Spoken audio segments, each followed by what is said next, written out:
What might be the best unlicensed LEGO idea set was just revealed. It's a freaking minifigure vending machine based off of Gashapon prize machines, which I would even see at like diners like Denny's back as a kid. And I'd always imagine, hey, what if we had a LEGO minifigure version of this? And they actually have a LEGO minifigure version of this releasing June 1st, which is crazy because we're also getting the amazing Luxo Junior Lamp June 1st. I mean, back-to-back banger LEGO idea sets. This has 1,343 pieces and will retail for $180 in the United States, which is the worst part of this set, but it's not even that bad of a price. We'll get to the price later because I love so much about this set. This is a covert LEGO minifigure series. There's 16 minifigures, which there's so many unique torsos on here. You do get some repeats of torso designs because, well, this is a minifigure prize machine. Of course, there's going to be repeats in the same prize machine for somebody who was only able to get one minifigure. Okay, now they could get another copy of a minifigure. That's realistic to prize machines in real life. But before I gush over the minifigures, there's just so much I love about this build here. This takes a fake LEGO coin, which is seemingly a new print as well. The design of that seemingly comes at least with 2 in this set, and you plop that into the top, you spin around that little switch, and out pops one of these builds for a capsule, which fits a LEGO minifigure inside. You can't really have the minifigure standing up, instead it comes in pieces, which, yeah, that's perfect for a prize machine like this. It wouldn't come pre-built. The pieces for those, at first I thought it was a Technic Earth or a Sun piece, but it doesn't look to be that. It looks a lot smoother. Using these interesting 2 halves, I like the clear dome piece at the top there. The bottom piece gives me so many vibes of these Gashapon prize machines. This is just an awesome recreation, even with the new pieces. I love the roundness of this prize machine, and I love how it could fit all 16 of those capsules inside there. I like how they have specifically 16 of those capsules, so you could fill in some of those old minifigure series to fit, you know, each one having a different figure in there, like put series 1 in there. I'm gonna have to do something like that. The sizing of this is pretty great. I'm glad it doesn't feel undersized, but it doesn't feel like anything that's too ridiculously big. Again, the price, still pushing that off just a bit.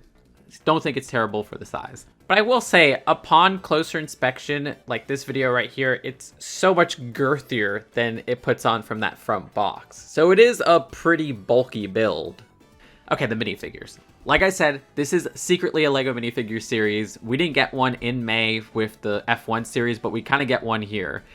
This uses new torsos for basically all the character designs you see here. The only one that I don't notice as a new torso is a character based off of the fan designer who submitted this set. I don't think that's Flannel is new, but that's a cool figure because it's based off the person who submitted this set. I also like how they come with a miniature version of the set itself. That's adorable.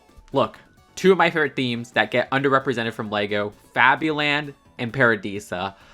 I am so glad both made it into this set. I like this jacket design for the Fabuland figures torsos more than the Fabufan tie-dye shirt design from the LEGO Movie 1 set back in 2014. Only thing I don't like about these figures is the design of the masks, which we do get a new bear mask. Yeah, we got a polar bear version of this back from LEGO City, but this is the first time it's coming in this color.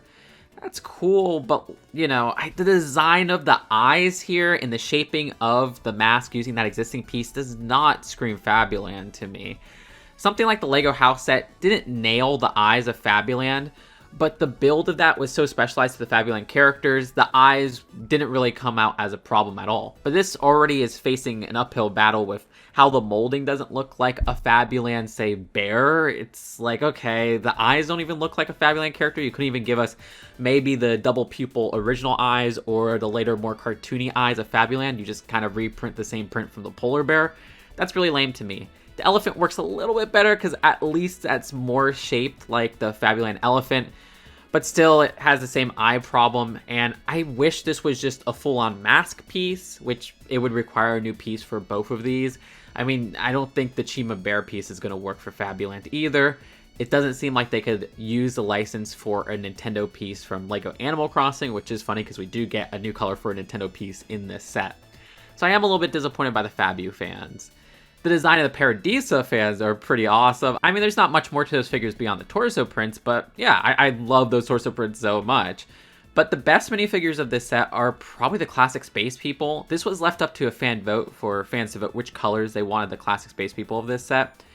The first of which one were the pearl gold colors, which, oh my gosh, that looks so awesome with the classic space design. I love seeing that with the classic space helmet, the jetpack, and also the design of the torso. Okay, I say jetpack, but yeah, it's not technically a jetpack, it's an auction tank. But I always called them jetpack as a kid, okay?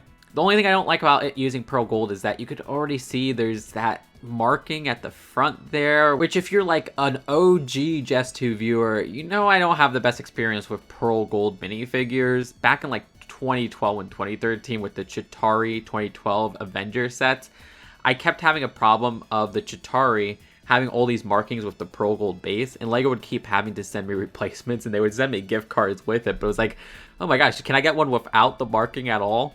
But yeah, that's just the joy of having like a pearl gold headpiece. Well, sort of, it's a mask piece. So that's really awesome. I also adore this color, which we're getting a classic space person in for the first time. It's bright bluish green, and gosh, that looks lovely. I low-key think that's what I voted for from the fan vote. It was either that or the pearl gold, but yeah, both of those are amazing. Though, dang, part of me did kind of want the lime green one. That would have been freaking slick. So yeah, great new classic space editions that we haven't gotten before. I also like the classic blaster being rebuilt here. But LEGO also did a fan vote for the castle factions of this set, and we ended up getting a Viking faction. These are the Kraken Vikings, and it's such an interesting thing that we haven't really seen from LEGO before. We get a usage of that helmet piece that was from the Viking Series 20 figure, which I really don't see often, and it's the first time we're getting in that color, which looks lovely. I'm liking the eye patch face print, and the shield design is a round shield. Again, you get two of those. But then there's also another castle faction, which are these Griffin Knights. This is more of a traditional castle design. You can see the Hylian shield there, which that's a new and exclusive printing. I really love the shield part, probably the best out of these figures. But hey, you get new torso and legs like with the Viking Knight, which that looks awesome as well. There's also two Pirates minifigures. There's an Imperial Gal. The design of this figure has an awesome recolor of that one piece from LEGO Friends, which we don't see too often in that color.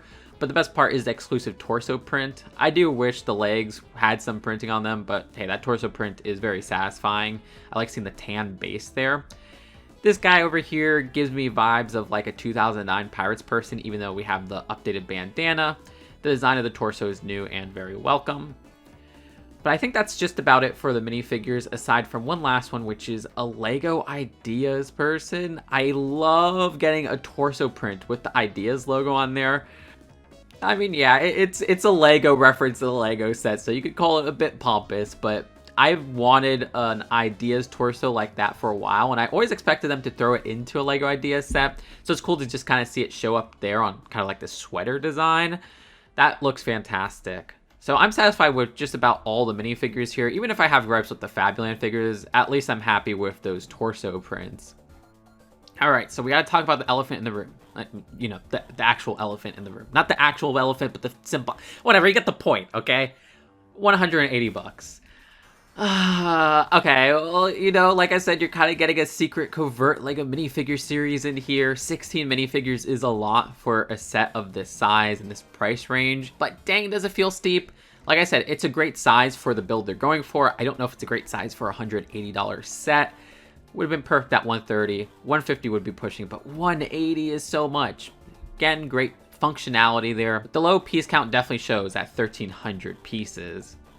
Maybe this was a set that was supposed to be cheaper, but they bumped up the price because, you know, tariffs and all, but who knows. I mean, the Pixar Luxo Junior lamp also felt just a tad overpriced, but that's a better price set than this, but I do think this is a better set.